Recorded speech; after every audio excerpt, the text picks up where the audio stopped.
আপনি কি এমন মানুষ যে সবাইকে হ্যাঁ বলেন, সাহায্য করেন, সময় দেন, নিজে কষ্ট পেয়েও অন্যকে খুশি রাখেন, আর রাতে একা একা বসে ভাবেন?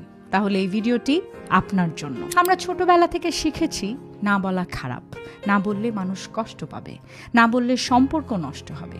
তাই আমরা হাসি মুখে হ্যাঁ বলি সব কিছুর জন্য, আর ভেতরে ভেতরে মরে যাই।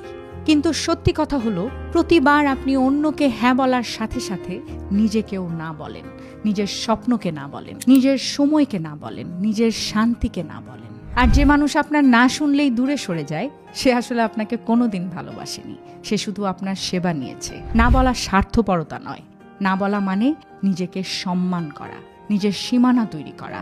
আজ থেকে একটা ছোট্ট অভ্যেস তৈরি করুন। কেউ কিছু চাইলে সাথে সাথে হ্যাঁ বলবেন না, একটু থামুন, ভাবুন, নিজেকে জিজ্ঞেস করুন যে এটা কি আমি সত্যি করতে চাই। যদি উত্তর না হয়, তাহলে সাথে সাথে স্পষ্টভাবে, ভদ্রভাবে না বলুন। কারণ আপনি সবার জন্য সব কিছু হতে পারবেন না, কিন্তু নিজের জন্য সব সময় সব কিছু হতে পারবেন।